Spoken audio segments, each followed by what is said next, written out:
नमस्कार, बहुत स्वागत है आपका टीवी नेट के इस खास कार्यक्रम मुद्दे की बात में और मैं हाजिर हूं आपके साथ ऋतक ठाकुर। सीआरपीएफ का एक जवान मोती राम जाट एक वर्दीधारी देशभक्त की जगह अब देशद्रोही की पहचान लेकर हमारे सामने खड़ा है। सीआरपीएफ का ये जवान एनआईए की गिरफ्त में है। उस पर आरोप है कि उसने भारत की सुरक्षा से जुड़ी संवेदनशील जानकारी पाकिस्तान की आईएसआई को सौंप दी और वो भी चंद पैसों के लिए। शुरुआती जांच बताती है कि मोती राम 2023 से ही देश के साथ धोखा कर रहा था। सेना की तैनाती, आंतरिक सुरक्षा, रणनीति, सूचनाएं सब कुछ दुश्मन के हाथों में दे रहा था। लेकिन ये कहानी यहीं खत्म नहीं होती। ये एक अकेले जवान की गद्दारी नहीं, ये उस नेटवर्क का सिरा है जो देश की जड़ों को खोखला करने की साजिश में लगातार बना हुआ है। जांच अब राजस्थान, जम्मू कश्मीर और कई राज्यों तक फैल चुकी है। अब तक नौसेना से लेकर पंजाब के ग्रामीण इलाकों तक कई संदिग्धों की गिरफ्तारी हो चुकी है। कभी एक पाकिस्तानी महिला एजेंट के जाल में फंसा जवान, तो कभी सोशल मीडिया पर झांसे में आकर देश की तस्वीरें साझा करता युवक। ऐसे कई मामले सामने आ चुके हैं। इन सब मामलों से ये तो साफ हो चुका है कि दुश्मन अब बंदूक से नहीं, दिमाग से वार कर रहा है। फिलहाल सरकार ने सभी बलों को सतर्क कर दिया है। डिजिटल प्लेटफॉर्म्स पर नजर बढ़ चुकी है, पर सवाल ये है कि क्या ये काफी है? आज देश में सबसे बड़ा सवाल सिर्फ गद्दारी का नहीं है, बल्कि आज का सवाल ये है कि हम कब तक चुप रहेंगे, कब तक सहन करते रहेंगे, क्योंकि अब दुश्मन हमारे ही बीच पनप रहा है।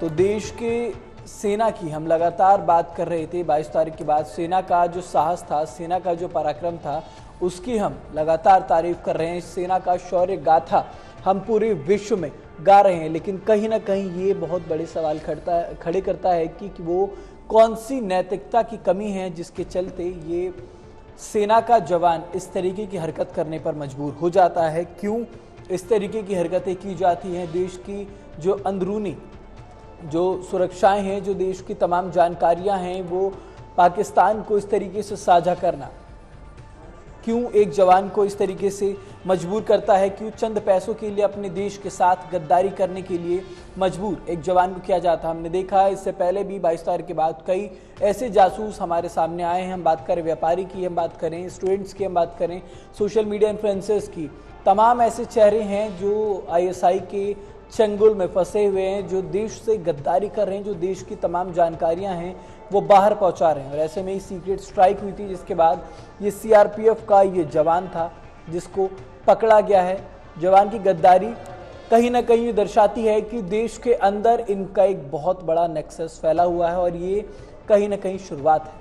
इसकी तह तक जाने की ज़रूरत है कि इस नेटवर्क में कितने लोग शामिल हैं, कहाँ कहाँ देश के किस कोने में वो छुपे हुए हैं, उनका सफाया करना बहुत ज़रूरी हो जाता है। क्योंकि जब बात आती है देश की सुरक्षा की, तो सबसे पहले ये सफाई देश के अंदर करने की ज़रूरत है। क्योंकि देश के अंदर अगर इस तरीके के लोग होंगे तो कहीं ना कहीं ये धीमक लगाने का काम ज़रूर कर रहे हैं।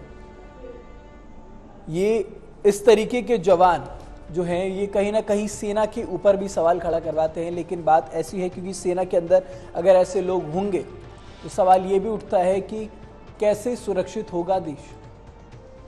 क्या वो मायने हैं जिन पर काम किया जाना चाहिए, जिन पर नज़र रखनी चाहिए, ताकि इस तरीके की घटना, इस तरीके की गतिविधियां दोबारा से ना हो? क्योंकि हम देश की रक्षा की बात करते हैं तो ये सबसे पहले हमारे जुबान पर ये चीज़ आती है कि हम सुकून से इसलिए सोते हैं क्योंकि सरहद पर जवान खड़ा है। लेकिन अगर सरहद पर जो जवान खड़ा है वो देश के साथ इस तरीके की गद्दारी करेगा, देश के साथ जो देश की वर्दी पहनता है, जिसे सिखाया जाता है, जिसकी ट्रेनिंग में ये बोला जाता है कि राष्ट्रीय सुरक्षा सर्वोपरि, और राष्ट्रीय सुरक्षा सर्वोपरि को एक तरफ रखने के बाद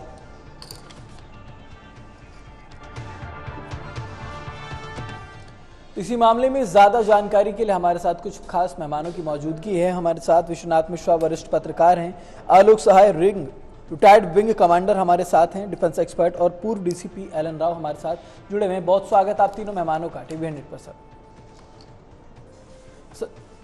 सबसे पहले मेरे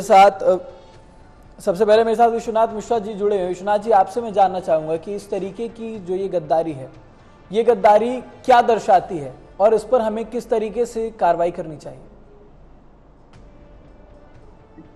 जो परिस्थितियां बन रही हैं, जिस तरीके से चीजों पर सरकार ने और एजेंसीज ने स्ट्राइक करना शुरू किया है, ये परिस्थितियां बता रही हैं कि तो पाकिस्तान क्योंकि डायरेक्टली फेस करने की स्थिति में नहीं है भारत को, तो वो अपने अंडर कवर एजेंट्स को, अपने बाकी जो उनका पुराना सेटअप है, जो उनका पुराना फॉर्मूला है, उसके हिसाब से वो भारत को अटैक करके, डिस्ट्रॉय करके, या हमारे सिस्टम में परकोलेट करके और चीजों को, यहाँ की इंफॉर्मेशन को, इन्फो इकट्ठा करके वो अपने इस तरीके के अंडर कवर जो एसेट्स हैं उनको क्रिएट करके हमारे ऊपर आक्रमण करने का एक प्रयास कर रहे हैं।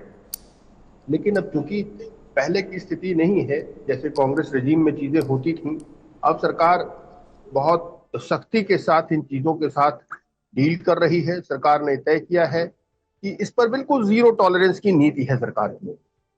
तो एक पॉजिटिव पार्ट ये है कि जो कुछ होता भी है, कोई भी चीजें जो ऐसी हैं, वो अल्टीमेटली ऊपर आती हैं तो एजेंसीज उनको बिल्कुल विद एन आयरन फिस्ट उनको जो है निपटाती हैं, उनके साथ सख्ती के साथ पेश आ रहे हैं। हालांकि हमारा जो पूरा बहुत से बॉर्डर्स हैं जो बहुत ओपन हैं, वहां पर घुसने की गुंजाइश बहुत ज्यादा है, क्योंकि अंदर के हमारे जो इंटरनल बहुत ऐसे एलिमेंट्स हैं जो विदेशी ताकतों के साथ मिलते रहे हैं, ये इतिहास रहा है।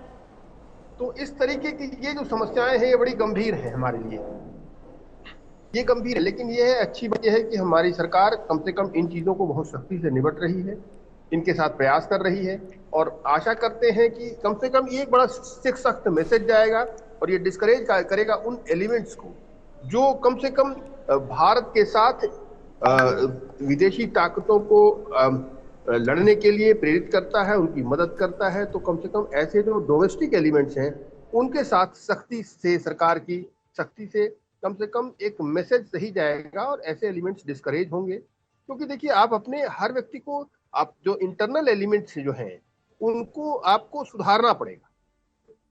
जैसे जो 2.5 मोर्चे का युद्ध है कहा जाता है, तो जो आधा मोर्चा है वो अंदर है, उसको सुधारने के लिए आपको सख्ती करनी पड़ेगी। जब हम वो सख्ती करेंगे, जब हम अपना मैसेज लाउड एंड क्लियर देंगे, तब वो आधा मोर्चा धीरे धीरे सुधरेगा। उसके साथ सख्ती करनी पड़ेगी, एक मैसेज देना पड़ेगा कि अगर आप नहीं सुधरोगे तो हम आपको ठीक कर देंगे। हम अब इसको no means a big no, हमें ये क्लैरिटी के साथ ये मैसेज देना होगा, तभी जो है ये जो इंटरनल एलिमेंट्स हैं ये डिस्करेज होंगे, इनको ठीक किया जाएगा, तभी हम इनके साथ सख्ती के साथ पेश आ पाएंगे। जी, मेरे साथ आलोक सहाय जो रिटायर्ड विंग कमांडर रक्षा विशेषज्ञ जुड़े हुए हैं। आलोक जी, हम सेना की शौर्य गाथा हर जगह गा रहे हैं और कहीं ना कहीं पूरे देशवासियों को अपनी सेना पर गर्व है, लेकिन सर ये सवाल जरूर है, कहने में भी खराब लग रहा है लेकिन ये पूछना भी लाजमी है कि सर ये फेलियर कहाँ आ रहा है जो एक सेना के जवान को इस तरीके की कार्रवाई, इस तरीके की गतिविधि करनी पड़ रही है? क्या होता है कि जो सेना के जवान हैं या जो पैरामिलिट्री फोर्सेस के जो जवान हैं उनको एक बहुत ही साजिश की तरह ट्रैप किया जाता है। 2-3 तरीके हैं, तो हम अपने जवानों को भी जागरूक करने की कोशिश करते हैं कि वो इस तरह के जाल में ना फंसे। वो कैसा जाल होता है मैं आपको बताता हूँ। एक ऑनेस्ट आदमी भी क्या होता है कि अभी मान लीजिए नेपाल घूमने गया, काठमांडू गया, पशुपतिनाथ मंदिर गया। एक सही वाकया मैं आपको बता रहा हूँ कि कैसे एक भारतीय सेना के जवान को ट्रैप किया गया था, करने की कोशिश की गई थी, बाल बाल बचा हुआ। तो वहां पर गया वो, तो उसका आइडेंटिटी कार्ड ना, उसके पीछे लोग लग गए कि उनको पता था कि भारतीय सेना का एक जवान है, तो पीछे से आईएसआई एजेंट लग जाते हैं और उन्होंने उसका आई कार्ड वहां गायब कर दिया। आई कार्ड गायब होने से क्या होता है, सेना का जवान जो है वो बहुत ही विचलित हो जाता है, क्योंकि ये एक बहुत ही सीरियस ऑफेंस माना जाता है और इसके खिलाफ कार्रवाई होती है कि आपके नेग्लिजेंस से आपका आई कार्ड गायब हो गया तो आपके खिलाफ एडमिनिस्ट्रेटिव एक्शन लिया जाता है। तो वो डर के मारे क्या बहुत खोजता है, लास्ट अंत में क्या होता है कि एक आदमी आता है और वो उसको बताता है कि देखिए आपका आई कार्ड मिल जाएगा, फलाने आदमी ने बोला है, वहां के बहुत रसूखदार आदमी है, जिसने भी पॉकेटमार ने यहाँ मारा है वो 1 दिन के अंदर आपका रिकवर करा देंगे। रिकवर करा के और उनको शॉर्टकट में बता रहा हूँ कि बुला करके होटल में वो आकर के उसका आईडेंटिटी कार्ड वापस कर देता है और उनके साथ खुशी खुशी 1-2 ड्रिंक लगाता है, फोटो खिंचाता है कि भाई चलो, वो भी ऑब्लाइज फील करता है कि आदमी ने मेरी मदद की और हमारा आइडेंटिटी कार्ड वापस करवा दिया, और फोटो खींच लेता है। उसके बाद जब वो फोटो कुछ दिनों के बाद उनको भेजता है कि देखिए हमारे आपके ये फोटो हैं और आप जानते हैं आपके साथ जो खड़े हैं वो कौन है, तो आईएसआई के या पाकिस्तानी आर्मी के कोई बहुत ही सीनियर ऑफिसर का फोटो होता है। तो उस जवान को पता नहीं था कि ये पूरा ट्रैप था। अब वो घबरा जाता है कि उसका फोटो पाकिस्तानी सेना के आईएसआई अधिकारी के साथ अगर वो डाल दिया जाएगा तो कोर्ट मार्शल हो जाएगा उसका। नेपाल में तुम आईएसआई से मिलने गए थे। अब वो डर जाता है और उस डर में उसको फिर धीरे धीरे धीरे धीरे, नहीं घबराओ नहीं, तुम हल्का सा खाली ये बताओ कहां रहते हो, क्या करते हो, ऐसी ऐसी छोटी इनसिग्निफिकेंट इंफॉर्मेशन लेते हैं और धीरे धीरे करके उसको ट्रैप करते हैं और बड़ी बड़ी इंफॉर्मेशन बाद में ब्लैकमेल करके लेना शुरू करते हैं और वो अपनी जान बचाने के लिए धीरे धीरे उनके जाल में फंस जाता है। ये एक माध्यम होता है। तो हम अपने जवानों को बताते हैं कि आप किसी भी तरह इस तरह से फंस जाए तो आप घबराएं नहीं, आप सारी बातें अपने सीनियर्स के साथ शेयर कीजिए और आपके खिलाफ कोई एक्शन नहीं लिया जाएगा, आप निश्चिंत रहिए। कम से कम आप आईएसआई के जाल में, विदेशी ताकतों के जाल में तो नहीं फंसेंगे। दूसरा एक इनका मोडस ऑपरेंडी होता है हनी ट्रैप एंड मनी। तो ये एक हनी ट्रैप बहुत लोगों का वीकनेसेस होता है, जिनके कैरेक्टर्स बहुत ही स्ट्रांग नहीं होते हैं, वो हनी ट्रैप में कभी कभी फंस जाते हैं। तो ये दो तीन माध्यम है। आवश्यकता है कि हमें अपने जवानों को जागरूक करने का। भारतीय सेना में, सशस्त्र सेना में तो आर्मी, एयरफोर्स, नेवी में बहुत बड़ा ड्राइव चला हुआ है। अपने जवानों को हम बताते हैं कि किस किस तरह से आपको विदेशी ताकतें आपको ट्रैप करने की कोशिश करेंगी, आप उसको कैसे अपने आप को बचाव करेंगे। और मुझे उम्मीद है कि पैरामिलिट्री फोर्सेस भी ऐसा करती होंगी, लेकिन जवानों को और जागरूक बनाने की जरूरत है। जी बिल्कुल आलोक जी, आपकी इस बात से कहीं ना कहीं मैं पूरी तरीके से सहमत भी हूं। और ये एक हमारे साथ एलन राव जी जुड़े हैं। एलन राव जी, आपने सुना आलोक जी ने जो बातें बताई है, ये दर्शाती हैं, क्योंकि महाभारत में भी एक कहावत थी कि रणभूमि में युद्ध हो इससे पहले मनभूमि में खेला जाता है। तो ये साफ दिखता है कि अब हथियारों की जगह दिमाग का इस्तेमाल पूरी तरीके से किया जा रहा था कि जब अगर इनकेस कभी पाकिस्तान को फील्ड में उतरना पड़े, यानी कि रणभूमि में उतरना पड़े, तो पहले से सभी चीजों की जानकारी लेके बैठा हो। इसलिए इन लोगों को मोहरों की तरह इस्तेमाल कर रहा है। जी जी, देखिए ऋतिक जी, ये जो खुफिया जानकारी लेने की जो परंपरा है, ये आज से नहीं है, चाणक्य के जमाने से है, राजा महाराजाओं के जमाने से है। अपने सूत्र वो दूसरे दुश्मन देश में वहाँ प्लांट करते हैं और वहाँ से खबरें लेने का सिलसिला चलता रहता है। और वही एक, अभी इसको हम दूसरे शब्दों में इसको स्पाइंग कहते हैं। अभी आलोक शाह जी ने बड़े 3 प्रकार के बहुत ही वैलिड रीजंस बताए क्यों हमारे आदमी इस प्रकार से ट्रैप होते हैं। ट्रैप होने का मनी एक रास्ता हो गया, एक हनी हो गया, और एक ये किसी प्रकार से किसी आदमी को मजबूरी दिखाकर उसके साथ में सहयोग करके वो करते हैं। तो इस प्रकार से ये जो हमारे दुश्मन देश हैं, जो आजकल सभी को मालूम है, उनकी आईएसआई एजेंसी है, वो ऐसे काम करती रहती है हमारे भारत के लोगों से। जब मैं सर्विसेज में था तो मैंने बहुत से ऐसे केसेस को सोल्व किया है, पकड़े हैं। यानी कि खबर मिलती थी कि ये आदमी इस फोर्स से आदमी है, खास तौर से ज़्यादातर आदमी पकड़े गए हैं आर्मी से। और वहाँ आर्मी में भी एक मिलिट्री इंटेलिजेंस नाम की एक संस्था है जो कि इंटेलिजेंस कलेक्ट करती है लोगों के बारे में, अब खास तौर से अपने लोगों के बारे में। जैसे अभी आलोक जी ने बताया, कोई हनी ट्रैप में फंसने वाले जो आदमी हैं वो किस प्रकार से, कोई अगर अपनी कैरेक्टर के कच्चे हैं तो उनके बारे में जानकारी उनको होती है। तो उन पे खास तौर से वो मिलिट्री एजेंसीज की जो मिलिट्री इंटेलिजेंस के लोग हैं उन पे नज़र रखते हैं। लेकिन फिर भी कभी कभी कोई नज़र से बच जाता है, और ये हनी ट्रैप वाला मामला है वो बहुत ज़्यादा प्रचलित रहता है। वो ऐसा है जैसे कि अभी ये जो मल्होत्रा लड़की है, ये जो इसने अपना ट्रैप लगाया था, इसी प्रकार की और भी कई लड़कियां हैं जो कि कई बार पकड़ी जा चुकी हैं। ऑन रिकॉर्ड है हमारे यहाँ कि दिल्ली में पकड़े गए हैं, और कोई मधु गुप्ता नाम की एक लेडी थी, और भी कई प्रकार की हैं जो कि अपनी सुंदरता को यूज और मिसयूज करने के माध्यम से वो ऐसे जवानों को अपने ट्रैप में फंसाती हैं, दोस्ती करती हैं। दोस्ती करने के बाद में फिर वो, उसके 2 तरीके होते हैं। एक तो उसको कोई गलत काम करते हुए किसी फोटो वोटो ले लेते हैं, उसके बाद फिर वो उसको ब्लैकमेल करते हैं। दूसरा, वो आदमी खुद ब्लैकमेल क्या, खुद उसके साथ में ललायित रहता है। तो इस प्रकार से जो वो कहती है वो सारे काम वो करता है, जो खबरें निकालते हैं वो देते हैं। तो एक ऐसे लोगों पे नजर रखना हमारे फोर्सेस की बहुत बड़ी जिम्मेवारी है, और वो सीनियर लेवल के ऑफिसर्स को चाहिए कि ऐसे लोगों को, जिस प्रकार से अभी ये सीआरपीएफ के जवान ASI साहब पकड़े गए हैं। बिल्कुल, थोड़ी तो गंभीरता दिखाने की एलन राव जी वो जरूरत है। गंभीरता दिखाने वाली बात है और गंभीरता होना बहुत जरूरी है, क्योंकि अगर हमारे यहाँ से ऐसे लोग इंफॉर्मेशन पास ऑन करें, क्योंकि इन लोगों के पास तो होती है ना, जो भी डिपार्टमेंट का आदमी उसके पास तो अंदर की बातें होती हैं, और वो बातें अगर दुश्मन देश चाहता है उनको मिल जाए और उसके बाद किसी भी युद्ध की स्थिति में उस इंफॉर्मेशन को यूज करते हैं तो वो हमारे लिए खतरे की बात होती है। तो ये बहुत जरूरी है कि ऐसे लोगों पर नजर रखना। हमारे सीनियर अफसर्स, हर फोर्स के सीनियर अफसर्स, not only CRP, BSF, army, navy, air force, इन सभी के जवान कहीं ना कहीं ठीक है होते विश्वनाथ, रहते ठीक है ठीक है ठीक है ठीक है एलन जी, ये कहीं ना कहीं बहुत हकीकत है कि हमें इस चीज पर बहुत गंभीरता दिखानी चाहिए। आलोक जी मेरे साथ है, मैं वापस आलोक जी के पास लौट रहा हूँ। आलोक जी, ये जो गिरफ्तारी है, ये सिर्फ एक गिरफ्तारी नहीं है, कहीं ना कहीं उस नेक्सस की तरफ, उस बड़े सरगने की तरफ इशारा करता है जो देश के खिलाफ काम कर रहे हैं। तो ऐसे में सुरक्षा एजेंसी को क्या गंभीरता दिखानी चाहिए, कैसे काम करना चाहिए इस पूरे मामले में? अब देखिए, इसके लिए भारतीय सशस्त्र सेना में एक प्रावधान है कि हर एक हमारे यूनिट में काउंटर इंटेलिजेंस विंग होता है। काउंटर इंटेलिजेंस विंग, और 1 या 2 अधिकारी उसके होते हैं उस स्टेशन में, हर एक स्टेशन में, बड़े स्टेशन में होते हैं, जिनका यही काम होता है कि अपने ही लोगों पर निगरानी रखना, ऐसे जो सस्पेक्टेड एक्टिविटीज वाले लोग हैं उन पर निगरानी रखना।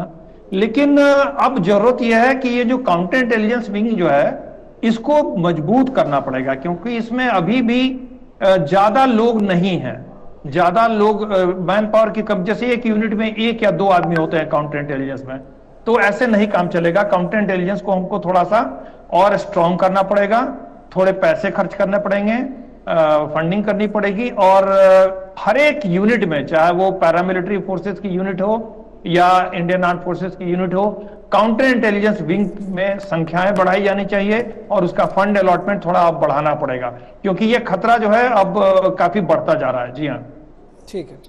विश्वनाथ जी मेरे साथ बने हैं। विश्वनाथ जी, ये जो गिरफ्तारी हुई है, ये दिल्ली से इसकी गिरफ्तारी होती है, और कहीं ना कहीं दिल्ली वो राजधानी है जो कहीं ना भारत का फंक्शनिंग सिस्टम कहा जाता है। तो वहां से अगर ऐसी गिरफ्तारी होती है तो इसको आप कितना गंभीर विषय मानते हैं? बहुत गंभीर विषय है, बिल्कुल हो रहा है। जो परिस्थितियां हैं ये बता रही हैं कि ये रेड फ्लैग, इसको आप मान सकते हैं। अगर ASI मोतीराम जाट गिरफ्तार किया जाता है इंटेलिजेंस एजेंसीज द्वारा, तो ये गंभीर विषय है और सुरक्षा के लिए एक बड़ा खतरा है। अगर जासूसी कर रहा है अधिकारी, कोई भी कर्मचारी है, अधिकारी है, देखिए हमारी जो एजेंसीज हैं वो इन्हीं के द्वारा ही काम करेंगी, और जो लोग उस सिस्टम में इन्वॉल्व हैं अगर वो स्वयं जासूसी में इन्वॉल्व हो जाएंगे तो राष्ट्रीय सुरक्षा पर एक बड़ा खतरा पैदा होता है। गोपनीय जानकारी अगर आप बाहर विदेश भेज रहे हैं तो ये बड़ी गंभीर समस्या है। अब इसके लिए क्योंकि हमारे यहाँ ऑलरेडी एक सिस्टम इन प्लेस है, लेकिन उस सिस्टम को उतना स्ट्रांग करने की जरूरत है। उतना स्ट्रांग मींस कि आपको उतना मैन पावर, उतना उसके साथ स्ट्रेस करना और उतना उसको मजबूत बनाना, उसको उतना रिलायबल बनाना कि अगर कहीं भी कोई भी, चाहे छोटा कर्मचारी हो, सिपाही हो या ASI हो, SI हो या सीनियर ऑफिशियल्स हो, अगर वो कहीं भी किसी लेवल पर ऐसी जो डॉक्यूमेंट्स हैं, हाई सिक्योरिटी डॉक्यूमेंट्स हैं, अगर वो कहीं भी इस तरीके से ट्रांसफर करते या उसके ट्रांजैक्शन में कहीं भी पकड़े जाते हैं या उन पर संदेह होता है, तो बहुत सख्त सजा होनी चाहिए। ऐसी सजा, मतलब एक डेटरेंट का क्रिएशन बहुत जरूरी है, क्योंकि जब तक आप अधिकारियों और कर्मचारियों में डेटरेंस नहीं देंगे तो देखिए कोई भी अपराध कभी भी किसी सिस्टम को छोड़ नहीं देगा, मतलब दूर नहीं होता है। अपराध एक बड़ा सतत प्रक्रिया है जो स्वाभाविक रूप से हर समाज में, हर व्यवस्था में रहती है। लेकिन अपराध को रोका कैसे जाए? अपराध को रोकने का one and only one formula है डेटरेंस। जितना सख्त डेटरेंस रखेंगे उतने इजीली चीजों को आप मैनेज कर पाएंगे। अब ये सबसे महत्वपूर्ण चीज है कि हम अपने जो काउंटर इंटेलिजेंस सिस्टम है, जो इंटेलिजेंस सिस्टम है, जो हमारी यूनिट्स हैं, जो इनको रोकने के लिए प्रभावी, जिनकी जिम्मेदारी है कि इनको रोका जाए, उनको जितना सख्त हम कर पाएंगे, जितना रिएक्टिव कर पाएंगे, जितना प्रोएक्टिव कर पाएंगे, जितना मतलब एट शॉर्टेस्ट नोटिस जितनी तेजी से सख्त निर्णय ले पाएंगे, उतना इजी हो जाएगा इस चीज को। बहुत आवश्यक नहीं है कि हर केस को आप देख पाए, लेकिन एक जो केस पकड़ा जाए उस पर उतना सख्त निर्णय हो जो नजीर बने और पूरे सिस्टम के लिए एक उदाहरण बने जो बाकी के लिए डिटरेंस क्रिएट करे। ये बहुत महत्वपूर्ण है। अब वो करने का वक्त है और चीजें मुझे लग रहा है जिस तरीके से, जिस शक्ति के साथ सरकार इन सब के साथ पेश आ रही है, सीआरपीएफ ने भी जो सेंट्रल एजेंसीज है उनके साथ तालमेल में इसकी सोशल मीडिया जो एएसआई था उसकी सोशल मीडिया के जो भी डेवलपमेंट्स थे, जो ट्रांजैक्शंस थे, बातचीत थी, उन पर नजर रखने की करके, और क्या जब इनको पकड़ा है तो ये वो पार्ट है जो नुकसान करता है, कहां से मतलब चीजें बिगड़ती कहां से। तो इसलिए ये कह सकते हैं कि कम से कम अब जिस तरीके से एक विभाग में आपका कई ऐसे केसेस सामने आए हैं, तो सरकार और एजेंसी इन विषयों पर बहुत सख्ती से काम कर रही है। आशा कर सकते हैं कि हमारी जो एजेंसी आर्मी है, पैरामिलिट्री फोर्सेस हैं, या और जो सिक्योरिटी एजेंसीज हैं, जहां पर इस तरीके का डाटा अवेलेबल होता है, जहां से सिक्योरिटी लीक की संभावना है, वहां पर सख्ती के साथ कार्रवाई की जा रही है। वी कैन होप कि चीजें एक डिटरेंस के सामने जो है ये इस तरह की घटनाएं बहुत कम होंगी या मिनिमाइज होंगी। ठीक है विश्वनाथ जी। आलोक जी मेरे साथ बने हुए। आलोक जी, ये सीआरपीएफ के इस जवान की गिरफ्तारी अभी हुई है, लेकिन इससे पहले उत्तर प्रदेश, पंजाब और हरियाणा ऐसी जगहों से 12 और लोगों की गिरफ्तारी हुई है। इसमें व्यापारी हैं, छात्र हैं, सुरक्षा गार्ड हैं और सोशल मीडिया इन्फ्लुएंसर्स भी हैं। तो कहीं ना कहीं ये तो बहुत साफ और जाहिर सी बात है कि ये जो जासूस है इनका कोई परिचित चेहरा नहीं है, ये हमारे आपके बीच में बैठे हो सकते हैं। तो ऐसे में आम लोगों को कितना सजग रहने की जरूरत है इसमें? देखिए, आम लोगों को सजग इसलिए इस तरह से रहने की जरूरत है कि जैसे कोई भी सेंसिटिव एरिया है, कोई भी सेंसिटिव एरिया में आप किसी आदमी के मूवमेंट आप देखते हैं जहां पर उस आदमी का एक्सपेक्टेड नहीं है रहना, तो आपके थोड़े कान खड़े होने चाहिए। अगर आप खास करके सेंसिटिव एरिया के आसपास रहते हैं, तो जैसे कोई डिफेंस एस्टेब्लिशमेंट है, तो कोई आदमी वहां अगर घूम रहा है तो आप अपने आंख नाक कान चौकन्ने रखिए। हर एक, खास करके फौजी को कैंपस के अंदर में इस तरह से चौकन्ना रहने की जरूरत है कि कोई भी आदमी अगर कैमरा का इस्तेमाल कर रहा है वैसे जगह पर जहां पर कैमरे का इस्तेमाल नहीं होना चाहिए, लोग जो है अपने मोबाइल कैमरे का इस्तेमाल कर देते हैं, जो कि हालांकि सख्ती है, कानून बने हुए हैं कि मोबाइल का आपको जमा करके ही टेक्निकल एरिया में, वर्किंग एरिया में जाना है। जो भी सेंसिटिव एरिया, वहां पर मोबाइल परमिटेड नहीं होते हैं, फोटोग्राफ वाले मोबाइल। तो लेकिन फिर भी लोग इसका उल्लंघन करते हैं, तो वैसे लोगों पर निगरानी रखने की जरूरत है। वैसे लोगों के बारे में आप सूचना दे सकते हैं पुलिस को, और बातचीत के जरिए भी सोशल पोस्ट के माध्यम से भी आपको एक अंदाजा लग सकता है कि कौन सा व्यक्ति जो है उसकी गतिविधियां संदिग्ध हैं। अगर आपको संदिग्ध लगती हैं तो आप इसकी सूचना किसी भी मिलिट्री एस्टेब्लिशमेंट को या कंसर्न्ड पुलिस डिपार्टमेंट को वहां के आप जरूर दें। तो इस तरह की सावधानियां बरतने की जरूरत है। और देखिए, ये हो क्या रहा है, मैं आपको बता रहा हूं। अभी मैंने देखा कि जैसे सीआरपीएफ का अपना इंटेलिजेंस विंग नहीं था पहले, 2009 में इसको होम मिनिस्ट्री ने पास किया है, और अभी भी कई यूनिट में इंटेलिजेंस विंग के एस्टेब्लिशमेंट के ही प्रोसेस में है। और वो इंटेलिजेंस विंग जो है वो इंटेलिजेंस विंग है, काउंटर इंटेलिजेंस विंग नहीं है। इंटेलिजेंस विंग और काउंटर इंटेलिजेंस विंग में अंतर होता है। ये जो इंटेलिजेंस विंग ये होता है कि हम रह करके बाहर के लोगों की सूचनाएं आसपास से इकट्ठा करना, जैसे नक्सल, कौन नक्सलवादी गतिविधियों में है, कौन क्या एंटी नेशनल एलिमेंट है अगल बगल, उसकी सूचनाएं एकत्रित करना और उसकी जानकारी देना। काउंटर इंटेलिजेंस होता है कि हमारी सूचनाएं कौन हमारे बीच से ले जाने की कोशिश कर रहा है, उस पर निगरानी रखना। तो काउंटर इंटेलिजेंस के लिए मुझे जहां तक मेरी जानकारी है, अभी भी पैरामिलिट्री फोर्सेस में शायद इंडिपेंडेंट विंग नहीं है स्टेशन लेवल पे या यूनिट लेवल पे। तो ये ध्यान हमको देना पड़ेगा कि हमको काउंटर इंटेलिजेंस विंग को सशक्त करना पड़ेगा, इसकी आवश्यकता है। और ये जो दिल्ली और आसपास के क्षेत्रों से जो लोग पकड़े जा रहे हैं वो ज्यादा खतरनाक इसलिए हैं कि उन क्षेत्रों में क्या होता है, जो सेंसिटिव एस्टेब्लिशमेंट्स हैं, वहां से वो फोटो लेंगे तो कई ऐसे फोटो होते हैं जहां उसमें कोऑर्डिनेट्स आ जाता है उस जगह का, उसका लैटिट्यूड एंड तो वो उसका कोऑर्डिनेट जब आ जाता है तो वो कोऑर्डिनेट बहुत ही खतरनाक होता है। वो दुश्मन देश चाहता है कि हमारे जितने सेंसिटिव एस्टेब्लिशमेंट है उसके कोऑर्डिनेट उसको मिल जाए, ताकि वो जब भी लॉन्च करे हमारे ऊपर स्ट्राइक तो वो सही कोऑर्डिनेट फीड करके स्ट्राइक करे और फ्यूचर के लिए, हमेशा के लिए ये खतरा हो जाएगा। तो हमारे जिस तरह के जो भी सेंसिटिव एस्टेब्लिशमेंट्स हैं राजधानी में, तो हर जगह है, बहुत सारे ऐसे सेंसिटिव एस्टेब्लिशमेंट्स हैं जिनके कोऑर्डिनेट दुश्मन को नहीं हाथ लगने चाहिए। इसीलिए राजधानी जैसे जगह पर अगर इस तरह की घटना होती है तो वो ज्यादा खतरनाक है। जी हाँ, ठीक है। एलन राव जी मेरे साथ। एलन राव जी, आपसे मेरा ये आपसे जानना है कि सोशल मीडिया आज के समय में, क्योंकि हमने देखा सोशल मीडिया इन्फ्लुएंसर के ऊपर भी इस तरीके के आरोप लगे हैं, तो आज के समय में जो ये माहौल चल रहा है, कहीं ना कहीं सोशल मीडिया भी राष्ट्रीय सुरक्षा के लिए एक बहुत बड़ा जिम्मेदारी लेता सोशल मीडिया भी।